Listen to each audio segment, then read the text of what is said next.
Hello and welcome to The Blueprint, Canada's Conservative podcast. I'm your host, Jamie Schmale, Member of Parliament for Haliburton, Kawartha Lakes, Brock. Thank you so much for joining us on our regularly scheduled Tuesday program. We have a couple of amazing guests for you today as Canada comes to grip with the COVID-19 crisis. As of today, looking at Canada.ca, Canada has 7,708 cases, diagnosed cases, and almost half of those in the province of Quebec, according to the website, 3,430 cases. So pretty severe. We're going to talk to our finance critic, Pierre Poilievre, Member of Parliament for Carleton, very shortly. In the second half of the show, we have Gary Vidal going to be on the program. He represents the northern half of Saskatchewan. He is the Shadow Minister for Indigenous Services. So we'll talk about how First Nations communities, Inuit and Métis, are dealing with the situation. So Pierre, thank you very much for joining us on the program. You are the first to come back a second time. So we are our third time, actually. It's your third time on the show. So thank you very much for joining us. And how are you holding up? I know you had a pretty scary situation of your own. I don't know if you want to talk about that very, very quickly. Thanks very much. I'm joining you from the Carleton countryside, south of Ottawa. And this morning I got my results back. As you know, I had been tested for COVID-19 after showing some mild symptoms about 3.5 weeks ago. Then my test happened 12 days ago. Today, the results came back, and they came back confusing. First of all, I had a positive result, and then in the same notification from my chart, which is the Ontario system for informing people of the results of their tests, it said that that positive result has been corrected, and in fact that was a false positive, the result of a keystroke error. In other words, somebody seems to have pressed the wrong button on a keyboard, and in fact I am negative. I finally got a phone call several hours after I inquired about the confusing notification and from a nurse, and she did affirm both over the phone and later in email that I have a negative result, so I am COVID-19 free. So that is a relief, and I'm very thankful for that result, and I hope that many more will be getting that negative result. Negative is positive in this case. Absolutely. I'm very happy for you and your family that you are free of COVID-19. I can only imagine what a relief that must be on you, just going through everything, waiting for this for 12 days. Look, I wasn't showing very serious symptoms anyway. I was fairly confident that even if I had contracted the virus, that it had my immune system had fought it off.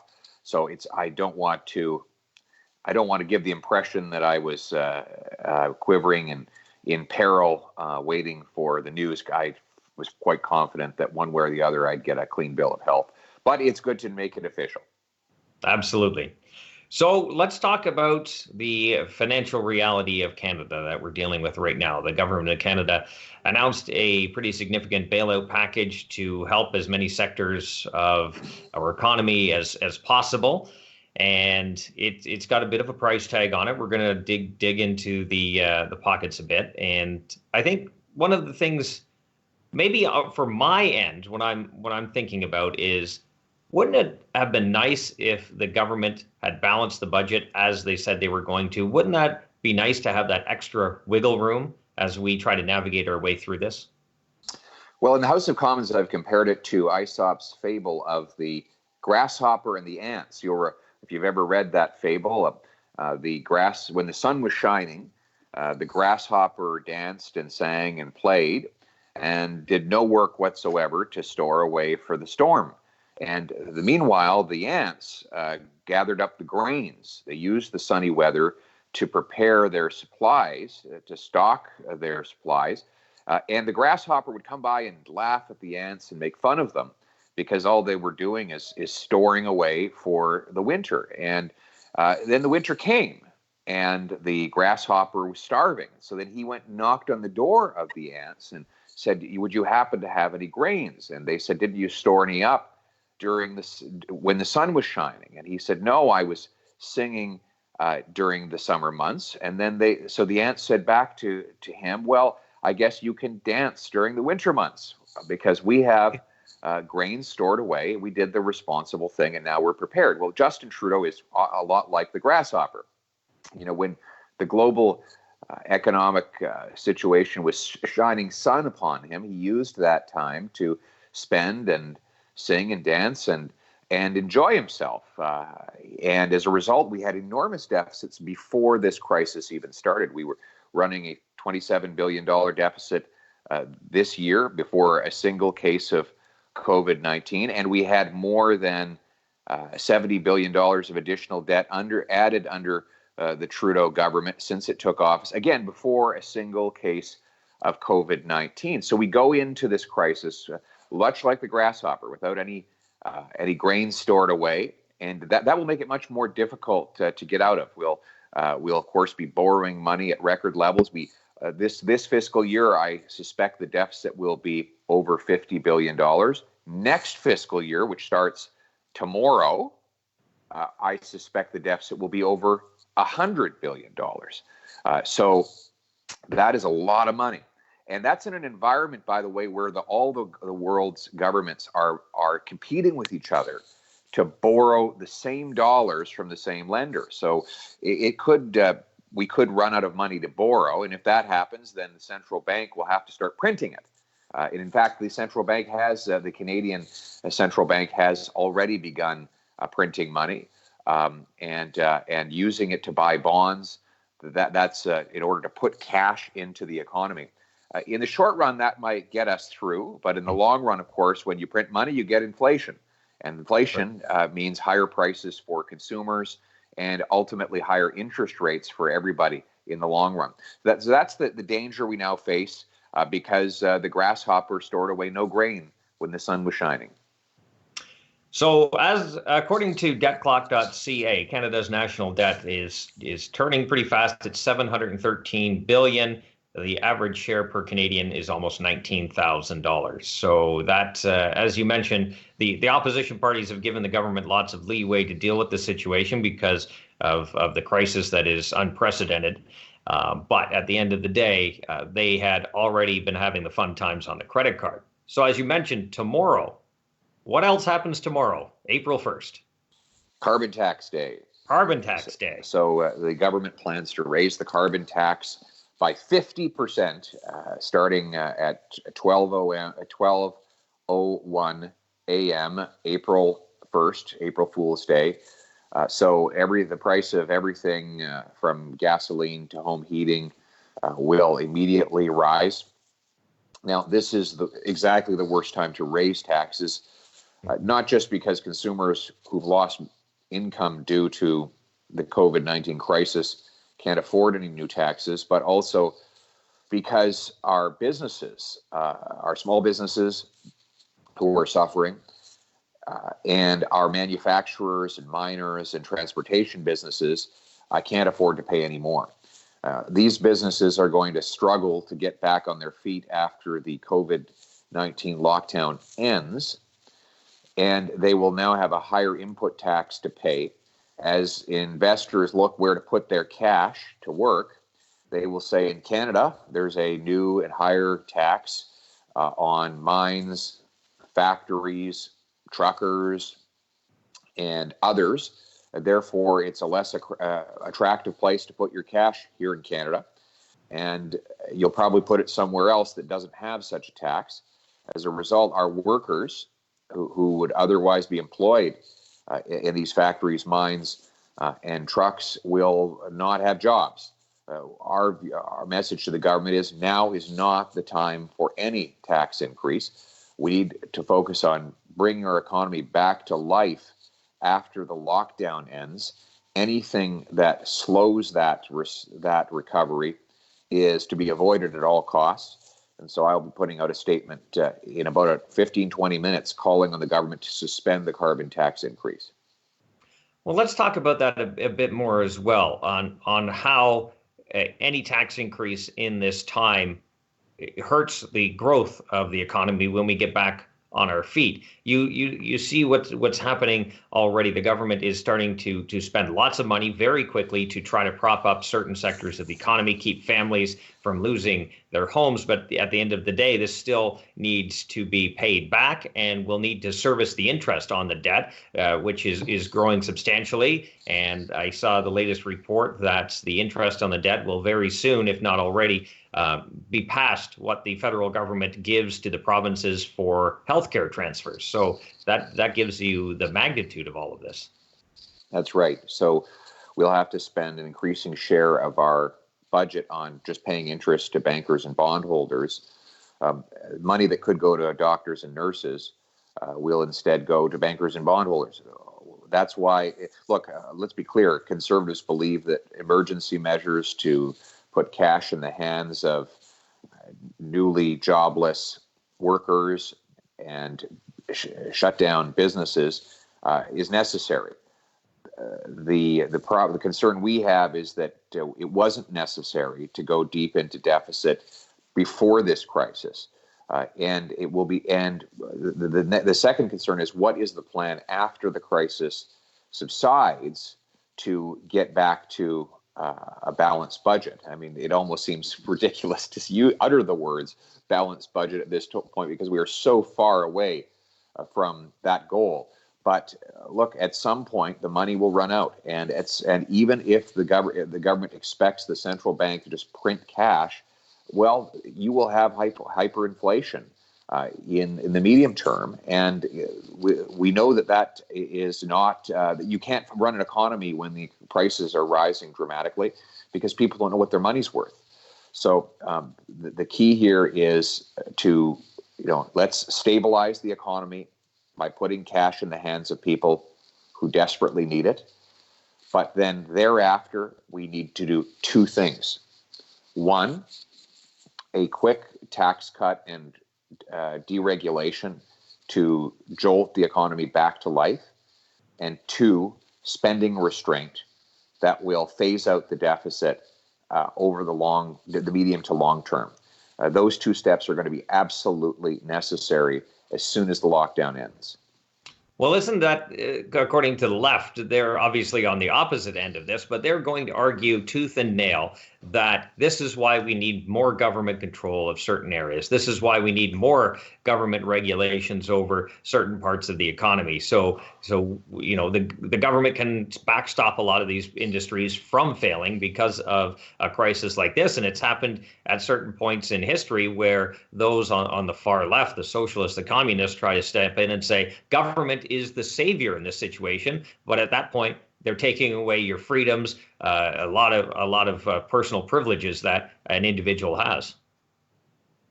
Yes, and we saw an attempt by the government at a political power grab a week ago when they brought in a rescue package that included the ability for the federal government, to increase taxes, spending, and debt as much as they want without any approval by Parliament. We fought them, and Conservatives successfully stopped them from doing that. Now, I think we have to keep a very careful eye that they don't take advantage of the crisis in order to impose a more governmental control over our economy. Just a day ago, we saw Catherine McKenna, the infrastructure minister, say that this is the time when we need to, this emergency is a great opportunity to phase out our energy sector and replace it with what she called meaningful jobs. Meaningful jobs, as in the hardworking blue-collar folks who work in our factories and mines and energy sector are not doing meaningful work, according to her. So, this is a time when a lot of people on the left will be dreaming about having government take over the economy and refashion it in their own image. This is on our side. We have to fight back. The word utopia comes from the Greek root words, which means no place. In other words, utopias don't actually exist in reality, and they can't be fashioned.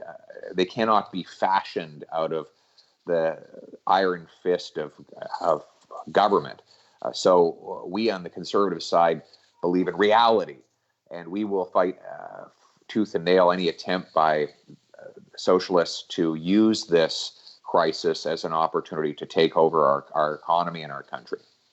I think that's a good point. And I do want to talk to you about an article you're releasing with our Natural Resources Minister, Shannon Stubbs. But it also goes to the point of who in a big government economy controls. It's basically the government deciding who gets the money and who they want to fund based on criteria set up by the government. So it's almost it's predetermined innovation. It's not organic innovation that you have in a free market system.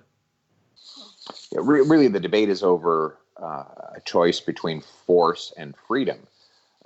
Everything government does, it does by force. Even the good things it does by force. Everything in the free market is voluntary. People do it because they choose to do it. When you go to a coffee shop and buy a coffee, you agree that the coffee is worth more than your $3.50, and the coffee shop believes your $3.50 is worth more than the coffee. And so both of you walk away from the transactions with something more valuable to you than you had before. As if you have an apple and you want an orange, I have an orange and want an apple, we trade. We still have an apple and orange between us, but we're both better off because each has something more valuable to us than we had before. That's what explains the double thank you we get when you buy things. You know, you go and buy something at a store and you say thank you as you take the product, and the teller says thank you as you leave the money. It's the double thank you, but that double thank you doesn't happen anywhere except in the free market. Nobody writes thank you on their tax forms when they send in their payment at the end of the year, because that is not a voluntary transaction. It is a transaction done by force. We as conservatives believe in expanding human freedom, letting people make their own decisions with their labor and capital, that the voluntary exchange of work for wages, product for payment, investment for interest is the foundation for all prosperity and human liberty. So we want to protect that at all costs. And even now, while we're all focused on the immediate crisis of protecting public health and getting people back to work, we need to protect those eternal values of economic freedom. They're the only reason that we have any of the material well-being we enjoy in Canada, and conservatives won't forget that. Now, in times of crisis, it is especially important to remember it. Now, speaking of these times of crisis, you and, like I mentioned, Shannon Stubbs, the natural resources critic, will be issuing a statement and a document very shortly talking about how you can get a very important sector of our economy back on track. Yeah, everyone's talking about stimulus, right? And of course, what they think that means is government borrowing and spending. Well, we have an idea that won't cost the government a nickel, and that it's this. Right now, the Impact Assessment Agency and the Environmental Assessment Body have before them about $20 billion of natural resource projects that are ready to go, and they just need government approval. So we're saying fast track those projects now to signal to the environmental regulator that you want them to get the decisions done in the next, say, 6 weeks. Give them extra resources if necessary. Hold the hearings right now. In some cases, the regulator has actually approved the projects and has said the cabinet just needs to sign off. Well, there's a multi-billion-dollar project in the West by Nova Gas that literally just needs a cabinet meeting. They could have a meeting, take half an hour. It already has the recommendation of the regulator. Just say yes. And these projects, you get them approved, we could have $20 billion of extra natural resource project construction underway by this construction season. Now, wouldn't that be wonderful if we came out of lockup in, say, late April, early May, and all these construction workers could go out into the fields, all these steel workers could be building pipe, all these pipe fitters could be working. You could have thousands upon thousands of jobs that would immediately begin this summer if the government would get out of the way. In Quebec, for example, there's a $14 billion combined pipeline and natural gas liquefaction project ready to go as soon as the government approves it.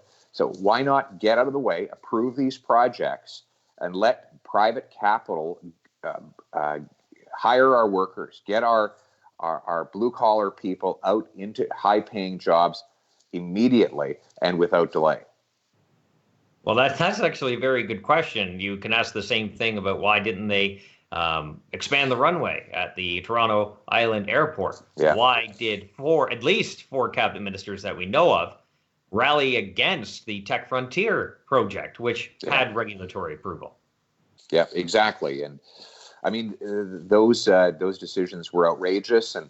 But even if you let's, for the sake of this crisis, put behind us the arguments over the government's decision to kill the Energy East pipeline and the Northern Gateway pipeline and the Tech Frontier mine. Put that aside for a moment. You got 20 billion more additional projects. Most of them, by the way, are natural gas. So even the oil-hating environmental lunatics in the Liberal cabinet cannot object.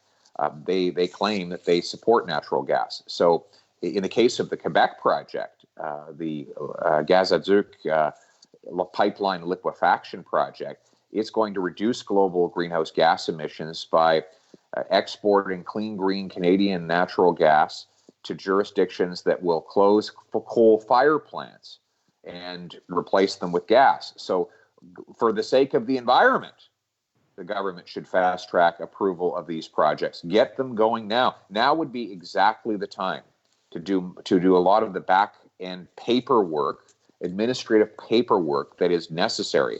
While public servants are largely, in many parts of the government, are forced to stay at home, they can still teleconference like we're doing now. They can still communicate by email as they normally would. Let them signal to them right now through cabinet order that you want a fast track consideration of this $20 billion of project. Let's unleash that torrent of economic activity, and let's get these hardworking blue collar folks to work in May and June building stuff without any cost to the government. Absolutely. I couldn't agree with you more. Pierre, thank you very much for joining us. Any parting shots before we let you go? Stop the carbon tax increase, unleash resource projects, and get a plan together so that we can phase out the deficit after this crisis is over. Pierre Poilievre, Member of Parliament for Carleton. He's also the Shadow Minister for Finance. Thank you so much for joining us. Hang in there. We have Gary Vidal, the Member of Parliament representing the northern half of Saskatchewan, also the Shadow Minister for Indigenous Services. He's going to talk to us next. So remember, low taxes, less government, more freedom. That's the blueprint.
Welcome back to The Blueprint, Canada's Conservative podcast. I'm your host, Jamie Schmale, Member of Parliament for Haliburton, Kawartha Lakes Brock in Ontario. Of course, the country is dealing with the COVID-19 COVID-19 crisis, as mentioned at the beginning of the show.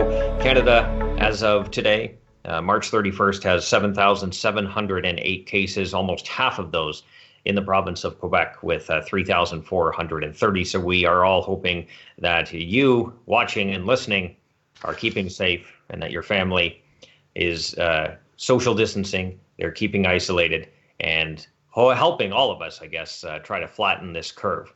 So remember, on this program, we do appreciate your help to get out our message, promote the show, and allow us to push back against the Liberal agenda. So we need you to like the program, share it, comment, subscribe. We offer this on a number of platforms, including iTunes and other methods. So please subscribe to those, like it, share, comment, and that allows us to push back against that Liberal agenda, because really in Canada, this is one of the only methods to do so. So we appreciate your help on that. Without further delay, we want to welcome Gary Vidal. He is the Member of Parliament for the northern half of Saskatchewan, and I actually mean that, the northern half of Saskatchewan. Your riding is, we talked about this before, he's also my seatmate, actually. He's also my seatmate, so I regret not getting him on the program earlier. Your riding, you said it's the size of France, is that correct?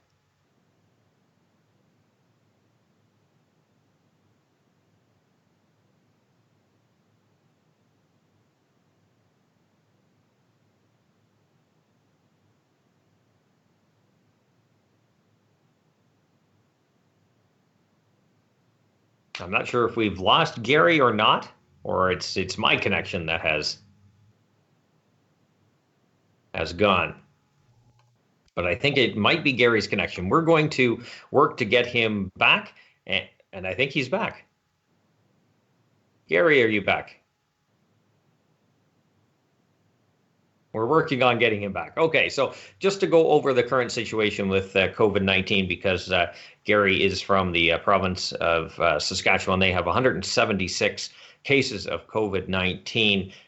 Still none in Nunavut, and we thank goodness for that. 96 in Yukon, and in the province of Ontario, 1,966. Some of the Atlantic provinces are keeping their numbers relatively low. And out in British Columbia, we're looking at 970 cases as of March 31st. So very important that we all listen to our health officials. We only go out when absolutely necessary.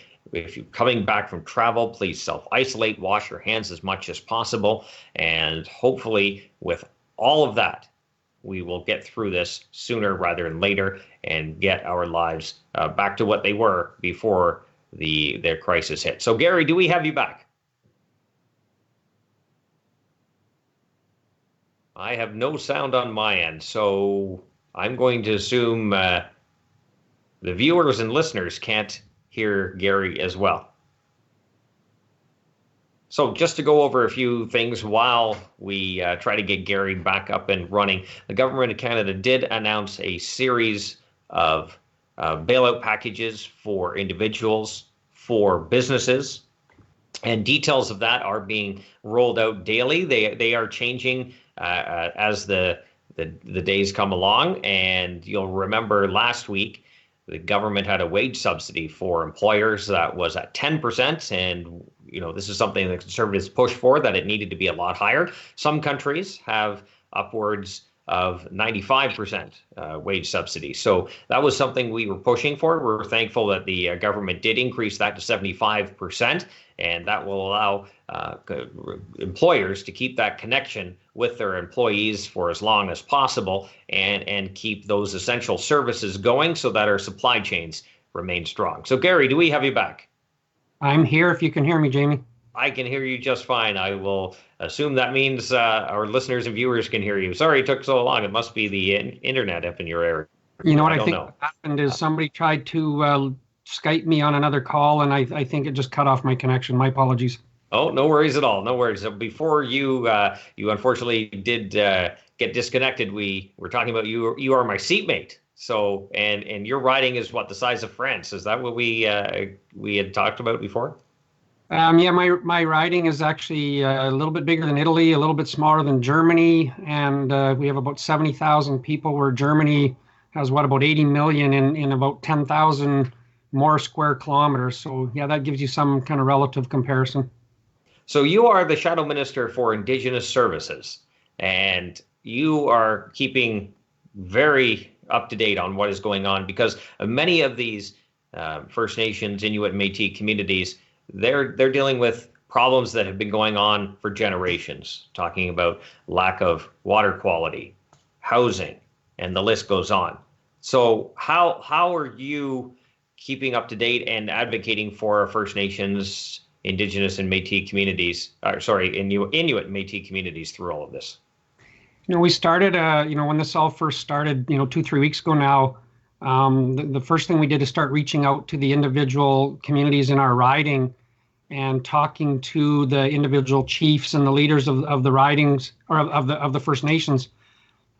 We also did some further reach out to the tribal council chiefs that represent larger groups of First Nations, and all the way up to including the FSIN. We talked to the chief of the FSIN. And what we were trying to do is just be engaged with them, find out what the challenges were, and then establish a relationship with the minister's office to make sure we took forward any kind of gaps or any kind of concerns we were hearing on the ground. As you're well aware, as a group of Indigenous shadow ministers, or shadow ministers that had Indigenous portfolios, we also did a broader scale reach out to try to do some national level work.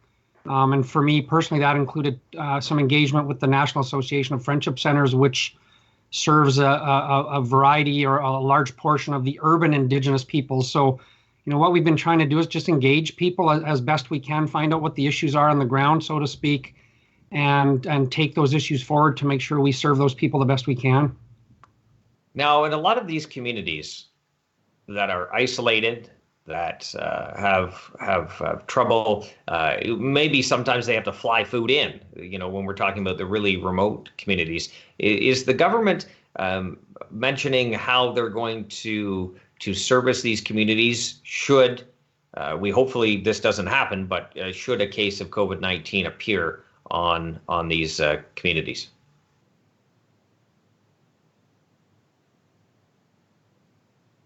I think we may have lost Gary again. I do apologize. This happens in live broadcasts, unfortunately.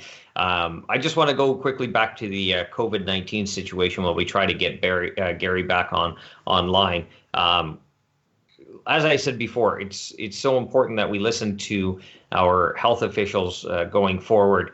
I know in my area there is a nursing home that has been dealt with a severe blow in terms of an infection of COVID-19 spreading throughout the nursing home. Actually over half of the staff are dealing with positive COVID-19 results in their testing.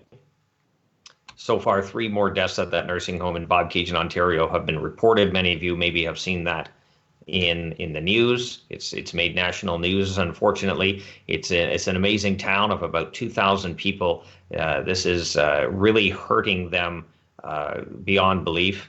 And of course, because it is a small town, that many people know either a staff member or an individual inside that nursing home. So it is tough for everyone involved. And I just want to say a big shout out to the staff that are continuing to serve the residents of that nursing home under difficult conditions, and to the family members who are scrambling to deal with the situation with their loved ones inside.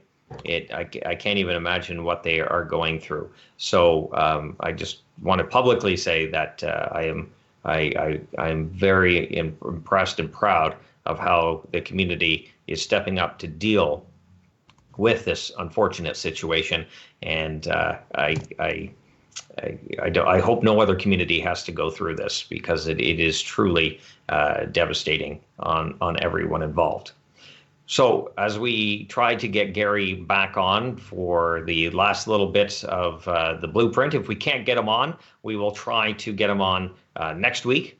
And next week this Thursday, we're going to have a show. This Thursday will be Andrew Scheer, the leader of the Conservative Party. He will be on the program on Thursday. And if we can't get Gary back online here, we will try to sneak him in on the tail end of Andrew Scheer's appearance on Thursday. And it looks like we have him back online. Gary, hello, can you hear us? Okay, Gary can't hear us. So maybe what we'll do is try to get Gary on at the end of Thursday's show, which, again, we will have Andrew Scheer on, the leader of the Conservative Party. We're looking forward to that conversation. And we hope, do we have Gary on? Quickly.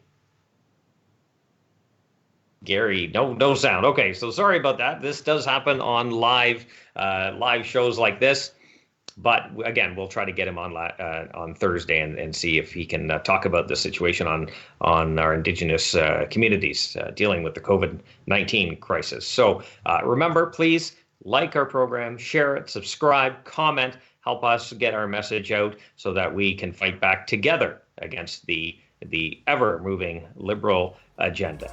So remember, low taxes, less government, more freedom. That's the blueprint.